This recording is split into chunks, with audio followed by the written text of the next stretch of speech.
So here we have the Audi A4 Avant automatic on a 67 plate.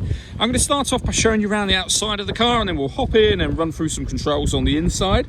But from the outside, you can see it's a 5-door car with alloy wheels. Let's start off inside the boot and then work our way around the rest of the car from there. So the tailgate on this car will open electronically. You can do that by pressing the button on the key or the button on the tailgate itself. As we approach the back of the car, you can see we have reversing sensors. Loads of boot space as well. The rear seat folds in 3 individual sections to give you even more space. And the car comes with this vinyl boot liner, which will help keep the boot area clean. Underneath this section, you can open that up and you've got a space saver spare wheel. Okay, so we're just going to work our way back round to the front of the car, and then we'll hop in and run through some controls on the inside. And now that we've done a full circle of it, you can see it's in excellent condition the whole way round. Just briefly before we climb in, I think it's well worth seeing the interior from this exterior point of view. There's plenty to run through on the dashboard, so let's hop in and we'll do that now. Okay, now that we're inside the car, we're going to start with the dials. On the left-hand side, we have the rev counter, and on the right-hand side, the speedometer. In the middle, you can see the total miles of the car. They are 17,905. Just above that, we have a digital readout for the speedometer. You can change the information that's displayed there by using controls on the steering wheel. So we're on the kind of driving data menu at the moment, but there are other menus available to you. Your audio menu, as you can see. We've got various different kind of notes and satellite navigation and what have you as well. So plenty of different options that you can go through on the screen just there. If we back out to the steering wheel, the buttons I was using just a moment ago are here. On the right hand side, we have stereo controls, controls for your nav, voice activation for your phone, the ability to answer phone calls. All that stuff needs setting up on the central screen. We'll come to that in just a moment. Just behind the steering wheel though, we have this minus and plus paddle. That is so that you can change gear manually with this automatic gearbox. So over in the center, we have the main screen for the car. This is where you can access your satellite navigation, your phone, and you can pair your phone from there. You can look at your map. We have radio and media. All these movements that I'm making on the screen, they're all being done using these buttons down here. So this dial can essentially control everything, but you can go to your main menu. You can just use this to go straight to your phone menu, straight to your nav menu, straight to your radio, for example.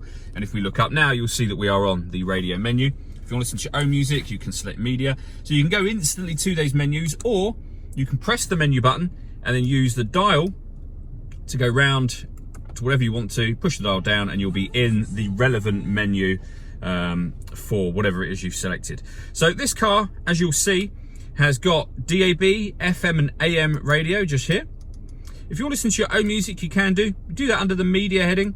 We've got nothing connected at the moment, but you can listen to your music via Bluetooth audio, which is the one that's highlighted now. We have auxiliary input. We have a USB input, SD memory card slot, and also CD player as well. So plenty of ways to listen to your music in this car. With regards to the satellite navigation, there's a video that shows how that works that can be found on our website and also on our YouTube channel as well. Working our way down, we have 3-zone climate control. That means you can adjust the passenger temperature, the driver temperature, and then rear passengers can adjust their temperature in the back as well. Fan speed up and down. You can determine where you'd like the air to be distributed for both sides. And when you're happy with those settings, you can turn the air conditioning on and off, or you can hit auto, and the car will now take full control and maintain that temperature for me, the driver, or for the passenger. And again, rear passengers can do that exact same thing as well. And you can override that by readjusting the fans yourself, and you'll see auto has now gone off. We have heated driver and passenger seats, both with 3 different heat settings each. Below that, this button turns off the screen. So at night time, for example, you might want to turn that off so it's not a distraction. We have got buttons to turn off the parking sensors. We can turn off the traction control. We can also turn off the stop and start. This car is designed to cut out when it's stationary in traffic to save you fuel. That system is now turned off. You can change the car between comfort, auto, dynamic, or individual. And that will change the way that the car drives. The gearbox, the steering, everything will change depending on what button you select there. That button starts and stops the engine. We have a 12-volt charging socket and USB input. Cup holders, the controls I went through just a moment ago, and then the gear lever for the fully automatic gearbox just here, along with the electronic handbrake and the main volume for this stereo just there.